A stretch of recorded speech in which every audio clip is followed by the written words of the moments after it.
Eric A. Murphy. This is the show that discusses billiards and current events and how they may intertwine. Today we have a special guest who is a member of the Zeta Phi Beta sorority. She's also a proud educator, having experience in both the New York City charter school system as well as the New York City Department of Education. And she's also CEO of MES LLC. Ladies and gentlemen, introducing Kendra C. Jordan. Hi, good evening, everybody. Thank you for having me. Glad you can make it. So how are you and the family holding up out in these COVID streets? Everybody's okay. Thank God, everybody's good. We're all hanging in there like everybody else, pretty much. That's good. Glad to hear that. So let's get on cue. Okay. Tell us, Kendra, when was your first experience into the world of pool? Okay, so long time ago, not gonna show my age, but so I would say it had to be when I was about maybe 10 or 11. My dad introduced me to the game of pool. He was very much into it to the point where he bought a full-size pool table and put it in the basement of our house. I don't know how he was gonna play like that, but we were figuring it out. So I think he was big on that and just big on the game itself. He kind of taught me what I know, the little bit that I do know. He did teach me. So I was first introduced by my dad to pool.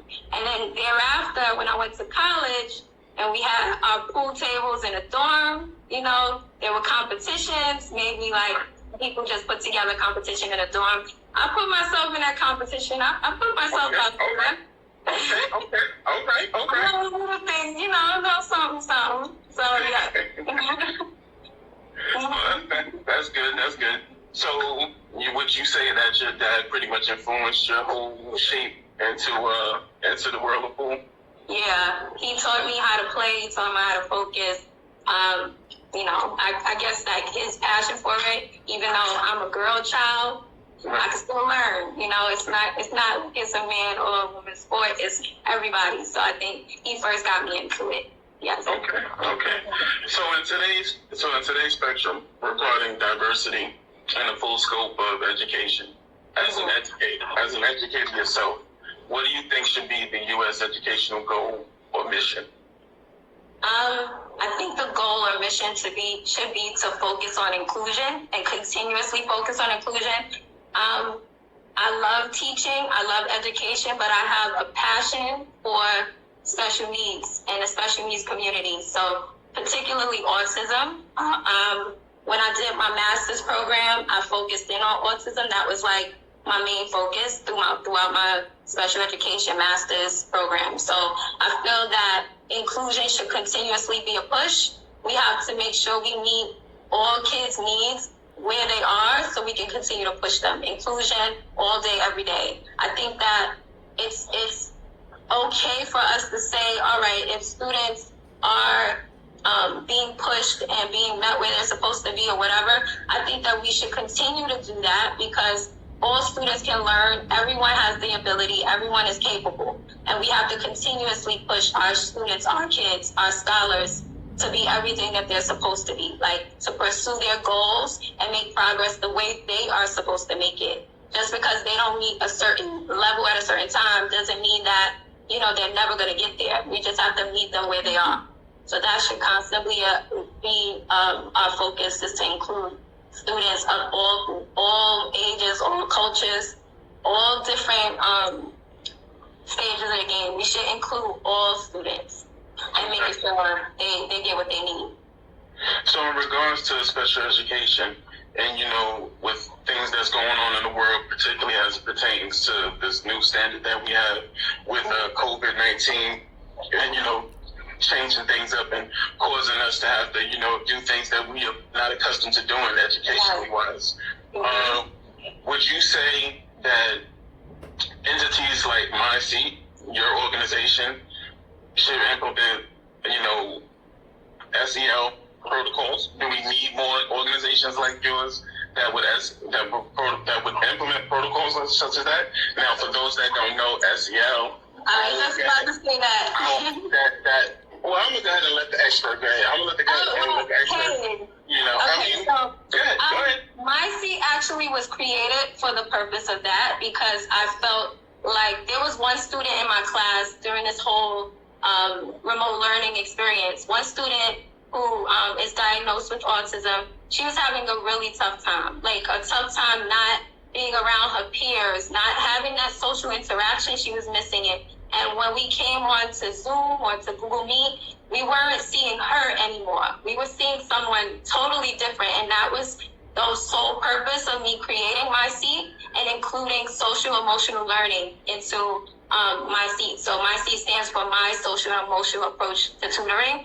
And SEL is social emotional learning in the whole process. So that just helps us to build relationships. It helps kids to be problem solvers. It helps kids to have empathy and understanding for other kids and other people. It just makes them a holistically excellent person.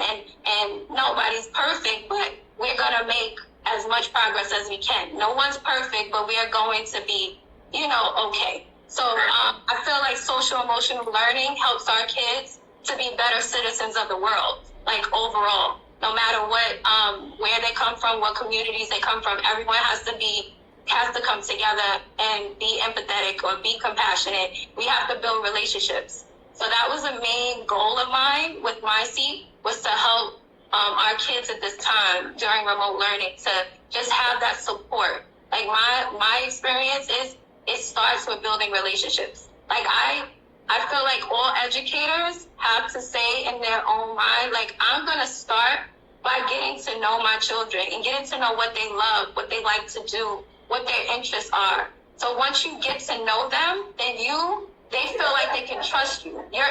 Like they're into, whatever you're into after that, because you're showing them that you are building that connection with them first. And once you build that connection with them, then you can take their mind and mold it to wherever they need to be and help them to be, achieve as many goals as possible because they trust you. Once that relationship is built and it's a foundation there, then you can then you have them. Then you can start to be an educator. A true educator starts with building a relationship. So that was the main goal for my seat. And I believe that, yes, other organizations should have that in mind. Building relationships using social emotional learning is like the first thing we should start with. With a major factor being regarding to budget, a lot of organizations, don't have that budget component, don't have the finances needed.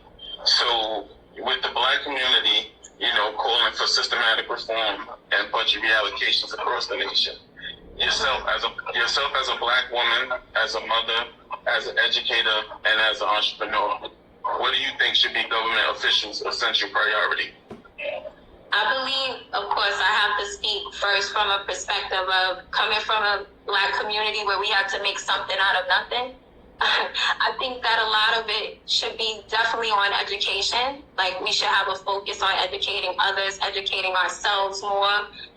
This way we can put back into our own communities. Like, we can help uplift each other and uplift our own and then keep moving forward from there on. So I believe education is definitely something where the budget should not be cut. There should be no cuts in budgets when it comes to education, because that's the foundation for everything. Like, if we are educating ourselves, are educating our community, educating our scholars, our children, then we can then start to move forward. Like, it has to start from there. And I know that, like I said, coming from a community where we had to make something out of nothing, it was like, okay, we have to continue to make ends meet by any means necessary, but we still have to make sure we're giving back to our community and we're making sure everybody is okay. Like, we're focused on building up each other. I think that education is key.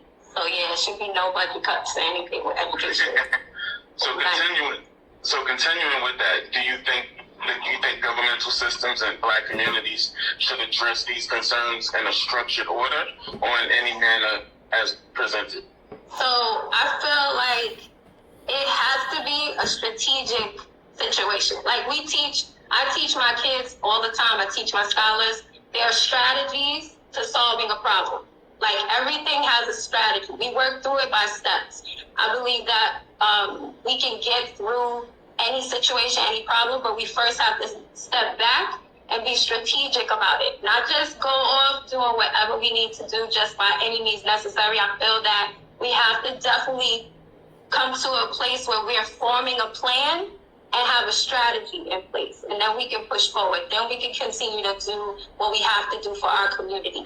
It has to be a structure. It has to be a strategic situation. We have to have some kind of strategy in place. Right.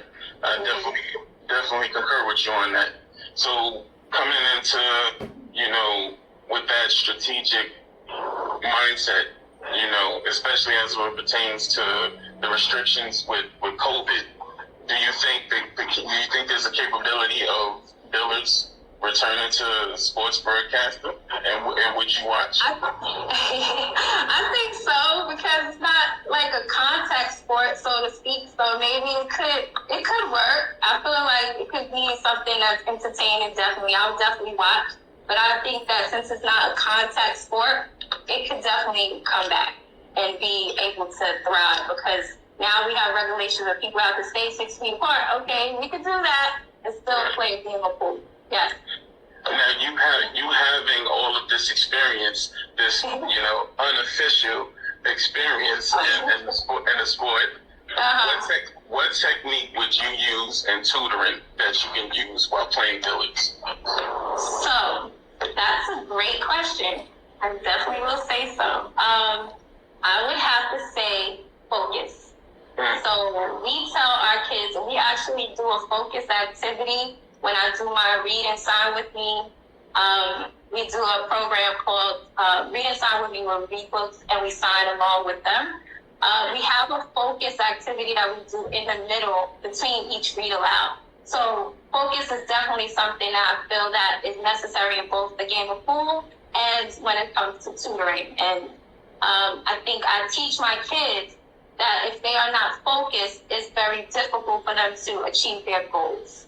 If they're not focused on what they have to do and the end result, it's going to be hard for them to reach that end result. So focus is definitely something where you have to, like in game of pool, you got to focus on the shot. You got to make sure your angle is correct. You have to, cross your T's and dot your I's when it comes to that. And at the same time, when it comes to teaching and education and tutoring, I have to teach my kids at the end of the day, I need your focus. Can you focus here so we can push forward and we can achieve your goal? Because at the end of the day, we want you to be okay. We want you to have your goals achieved. So in all of your experience, whether it pertains to you being an entrepreneur, whether it pertains to you being an educator, whether it pertains to your personal, experience, what celebrity, if it is a celebrity, would you mind playing a game of pool against? Another good question. Okay, so I would have to say my birthday buddy. Even though she's no longer here, I love Maya Angelou. I love her. Like, just if I ever had an opportunity to play anyone in the game of pool, I feel like that's a sport where you can have a conversation with the person that you're playing with, your opponent, so to speak. I would love to pick her brain. I feel like her words speak to me. Every poem, every book, every line that I read from her, I actually feel it. Like, she was born April 4th. I'm born April 4th, so I feel a connection some way. But I love to find it into her words, and I would love to just pick her brain just to have a conversation with the woman. I know she's no longer here, but in the afterlife, there was a time I would definitely love to play a game with her. Yeah. And I like how the fact that you just had to throw in there that you two are Aries, we're not just gonna skate past that. We see what you did there. We see what you did there. We like that. I'm gonna represent for all our Aquariuses out there, just so we can throw that out there. But I like how she threw that little hook in there on us about the Aries. We see what's going on. 4-4, same day, 4-4, April 4th. You can't go wrong with that. It was like a great day. It was a great day. Yes. Okay. So I just have one last question for you. Do you think that billiards can be utilized as a way of, you know, a way of resources towards kids that are considered as at risk, youth as at risk? Do you consider that? Could you consider billiards to be a outreach for that? Yes, I absolutely do feel that way. I think that any game, any sport, any activity where you are trying to problem solve, like I said before, trying to figure out how do you get this ball from here to there and to that spot, it's all a thinking activity. It all has to do with strategy. It all has to do with focus. And I believe that teaching kids or teaching scholars any type of activity where they have to focus and they have to engage in some thought process or critical thinking in some way, yes, I believe that that would definitely help them. And I would give them something to look forward to, something to look, to like actually have an interest in. I feel like that would be definitely something they could do, yes. It will help. So, Kendra, do you have any final thoughts or remarks that you want to let our guests know, our audience know what's going on with you and the MES organization?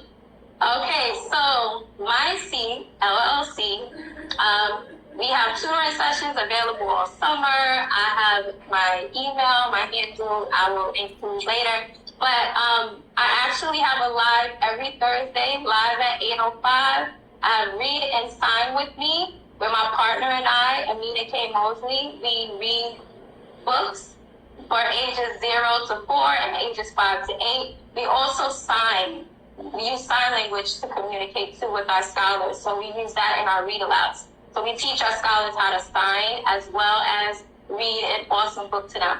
So Read and Sign with Me, we have a live at 8:05 tonight, every Thursday, live at 8:05. We also give away the books that we read. So occasionally we'll have authors, Black authors on our live as well, where we interview them and they read their books. And we give away the books that we read. We raffle off the books. So it's kind of like you get books for free too. So how many? I mean, I know that was supposed to be the final remarks, but you just intrigued me with that last piece there. How many books have you given away so far? We had about 5, maybe about 7 lives. In each live, we give away 2 books. So I would say 14 books in total. We've given them away to scholars that tune in to the live. We also have a Read and Sign with Me YouTube channel. So if they like, subscribe, and support the channel as well, they earn the right to be in the raffle for the book. So we give them out based on a raffle or picking. So we pick their names and then we give away the book. Okay, that sounds great. Yes. Well, ladies and gentlemen, we want to thank this Zeta for joining us. You know, I don't want to I don't want people to feel bad that, you know, I'm not picking any other sororities or any other fraternities. You know, I know 2 weeks ago I had Dr. Thompson on here, and she's a Zeta, you know, still trying to get this whole, you know, IG thing worked out with her interview getting put up. But, you know, I mean, I'm not going to lie, there's a slight lean towards the Zetas right now, you know. I mean, what can I say, you know? It's a slight lean. Yeah, but it's all love. It's Greek love. We love each other. We all say Greek love. It's all love. Okay, well, I'm glad y'all feel that way. Just make sure you got that protection for me out there in the streets when the rest of the sororities and fraternities come up on me. We got brothers and sisters. We constitutionally bound to stigma. Right. So we got your back. That's what I'm talking about. All right. Thanks, Kendra. I appreciate you joining us. I'll tune in to your show. Ladies and gentlemen, I want to thank you for watching here at MES Presents 9 on the Q. And we'll see you next time. All right. Good night. Take care. Okay.